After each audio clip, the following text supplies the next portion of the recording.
Oh my goodness, is that Kyle Dockery from the Dockery Docket? I can't believe it. I'm such a big fan. Yep, it's me. And aren't you the governor of Michigan? It is so awesome to meet you. Yes, I just wanted to tell you that I'm such a big fan of the show, but there's one tiny little problem that I have with it. Oh yeah? What's that? Well, before episode 29, your avatar was wearing a mask.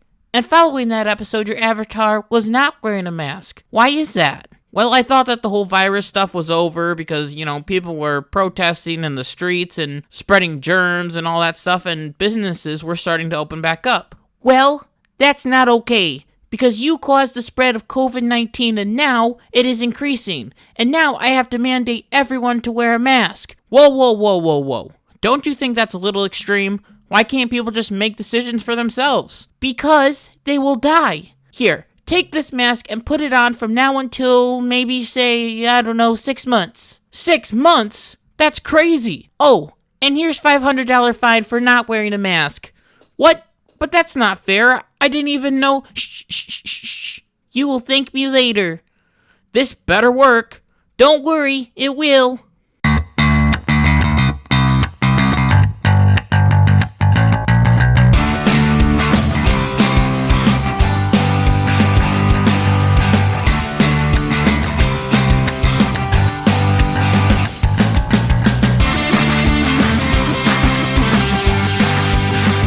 Hey, what's going on, everybody? It's Kyle Dockery with the Dockery Docket. We are here with our very 34th episode of the Dockery Docket. I'm excited to be here, and I hope that you are excited to be here as well. So, masks have been very controversial from the very beginning of this whole virus situation, as there have been many mixed messages on if we should be wearing masks or if we should not be wearing masks. For example, when the virus was first happening, masks were only considered PPE, also known as personal protective equipment, and were only supposed to be used by the healthcare workers. The government didn't want people to freak out and buy every single mask, and then there wouldn't be any left for the essential workers. And this is why Anthony Fauci, the nation's leading infectious disease expert and a key member of the White House Coronavirus Task Force, said that masks weren't advised to the public from the start because of an anticipated PPE shortage. Now, this makes sense. We want to make sure that we have enough for the healthcare workers, as I already said. But this led to a notion that the American people didn't have to wear a mask. They didn't need them at all. And that the mask wouldn't help protect them from the virus. Many people in the Trump administration and other government officials, like in New York City, and media outlets like ABC, there was a whole video on Good Morning America about how the mask won't help you. And people are hearing this and they're like, huh? I thought the mask was supposed to help me. And they were saying that the average citizen shouldn't wear a mask and that wearing a mask won't help prevent the spread of the virus. But the mask was good for people who were already sick. So with all this being said, this left the American people to be very, very, very confused when the government, including the CDC and other local governments and media outlets, told people that people had to wear masks. And some people believed that the government was lying to them, and the government was kind of lying to them because they were trying to save up the masks for the essential workers. Along with this, just recently, we have been seeing that the cases of coronavirus have started to climb. And now everyone is recommending people to wear a mask. However, people are looking outside and on TV as thousands of people are outside protesting for different causes like Black Lives Matter. And you would think that this would be the reason why there was a rise in COVID-19 cases. People are outside, they're talking to each other. They may have masks on, they may not have masks on, but however, the media says that the protests did not cause an uptick in COVID-19 cases, but instead things like Memorial Day celebrations, Trump rallies, and going to church are really what are causing the virus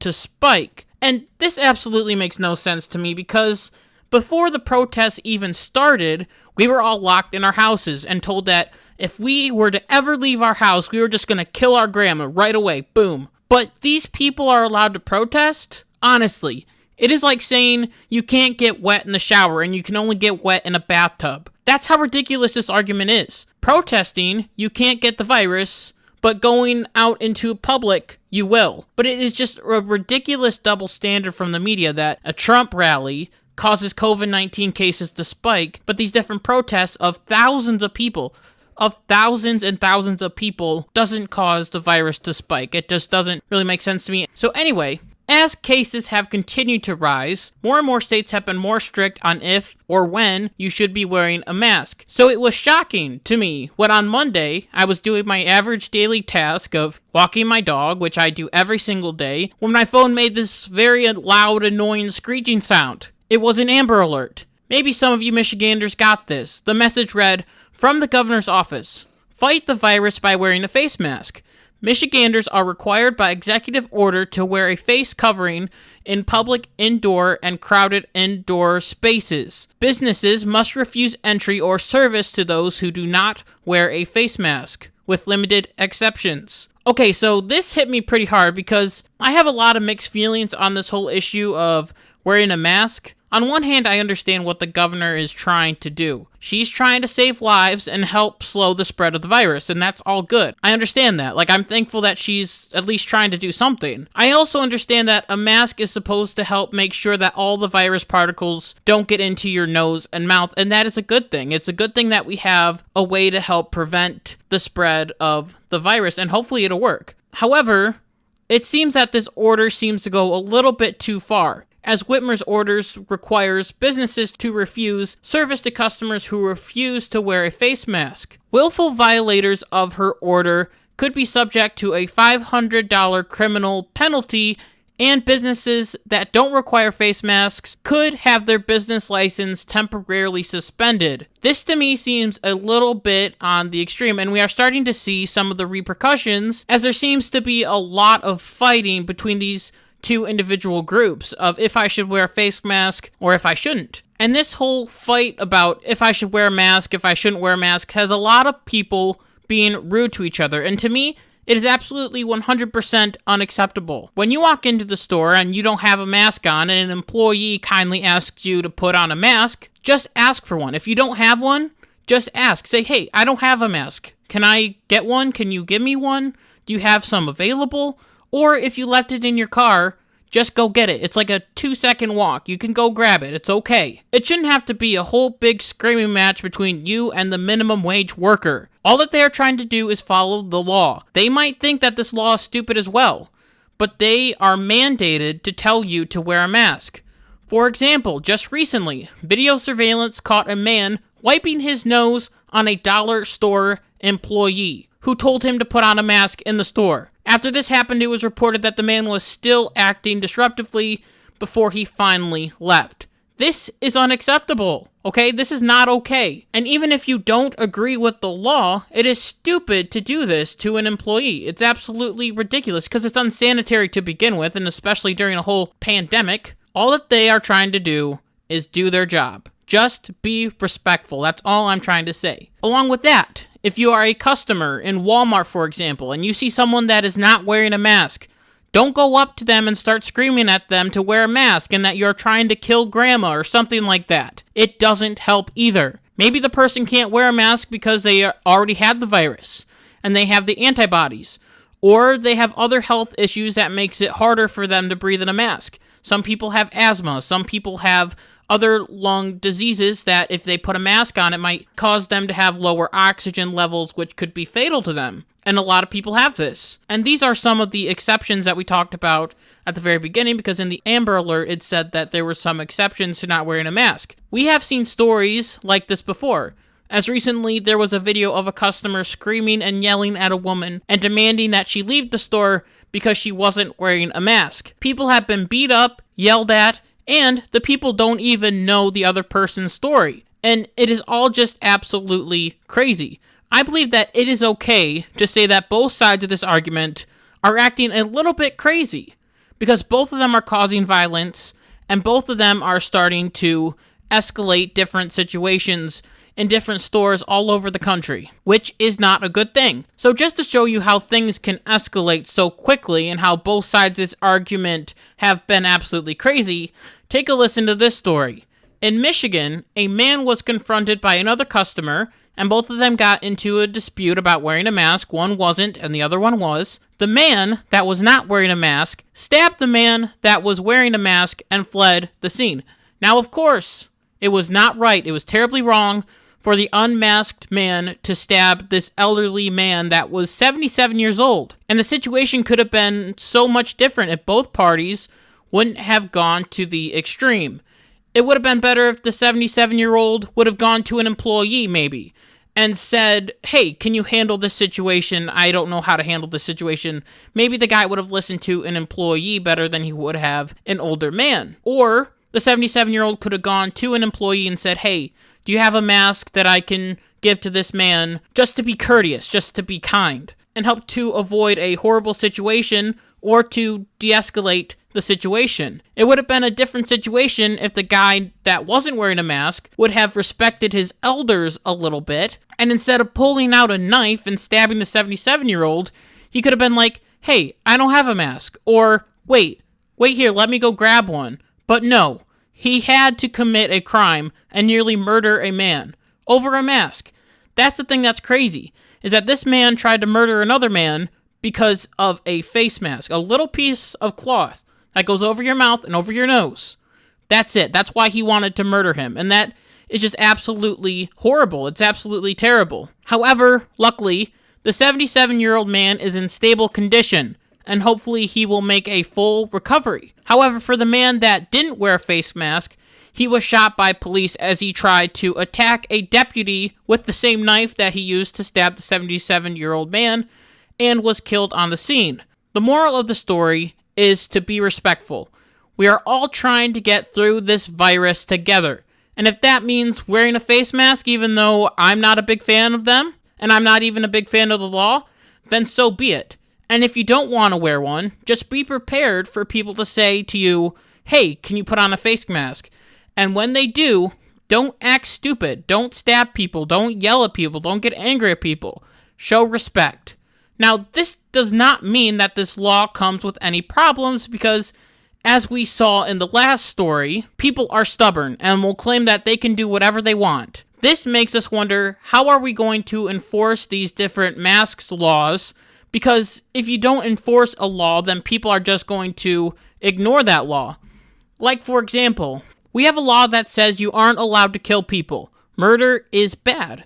But then a city gets rid of the funding for the police, which causes the police to be understaffed, which means that criminals can do what they want. But that is a story for another time, as crime has continued to rise in cities where the police funding has been cut. Big shocker there. Anyway, going back to this whole idea of enforcing these mask laws, this is one of the reasons why I hate this idea of the government making it mandatory to wear a mask. Because are we really just going to start arresting people that are not wearing a mask? I mean, there is a $500 fine, and we could just throw these people in jail, but there are many police stations around Michigan that are saying they will not respond to people calling 911 on people that are not wearing masks, unless the person is being stupid and causing violence or licking people or countertops and stuff like that. That's when, more than likely, the police will come and they will take care of the person. So here is a long list of examples. The sheriff of Arnett County said, "We do not have the manpower to respond to mask violations. So of course they're going to use the police for other situations." The Saginaw County Sheriff's Office addressed the situation, arguing in a statement that the order regarding masks is not a law and has not been promulgated into law. So they won't have tickets out to people that are not wearing a mask. Sandusky Police Chief Brett Lester and Bad Axe Police Chief David Roth in the statement's Thumb region told people not to file a complaint with their offices on the issue. Instead, they want people to go to the state attorney general's office and file a complaint there. Van Buren County Chief Daniel Abbott noticed his office would dedicate our service to investigating crimes against persons and property, and we will not pull valuable resources away from the investigation complaints against the governor's executive orders. So it seems that this whole new order is very, very hard to enforce. And the only way that police will come out is if a person is licking them or causing a disruption, or will not leave the business, or get angry and stab someone, which is just an awful situation. Along with this, the idea of the police not coming to stop all these different situations means that it is really on the business to enforce these laws. And sometimes people will not be wearing a mask and the employees won't even say anything because they don't want to get in a fight. They don't want to get in a confrontation. And there are enough people around that are already wearing a mask. I myself have seen this as recently I have been to my local Walmart and a lot of people were wearing a mask there. About 98% of people had masks on. And if masks work to help prevent the spread of the virus, then this is a positive thing. People love to follow the in crowd. There's a lot of social pressure to wear a mask because everyone else is wearing a mask, so I might as well wear a mask. And people love to be on the in. They like to be in the in crowd. They think if something is cool, more than likely they will wear them. We've seen this with different AirPods, different clothing styles. People think that they are cool, and more than likely they'll be like, oh, I need to get one of those. I need to wear one of those. And it is also helpful because these masks can be personalized. You can put Trump 20 on there, or anything that you really want to put on there. They can be fashionable, surgical, or just a t-shirt. So even though I don't really like this law, and I think that the law is stupid, and I think that Governor Whitmer is dumb for making it mandatory for everyone to wear a mask, I will personally still wear a mask. Even though it seems like the government has lied to us, and that the CDC used to say that masks won't help, I still say, what is there to lose? If a mask works, great. If it doesn't, then oh well, that's fine. As long as I don't get the virus, that's fine. That's okay. So no matter what you do, just remember to be respectful of all people, no matter what their opinions may be on this different situation or any other situation that you have. And it is also good to remember that we will be back here next week on Tuesday at noonish. And until then, make sure to remember what my mom always says. To be good, to be kind, and to be loving. Goodbye.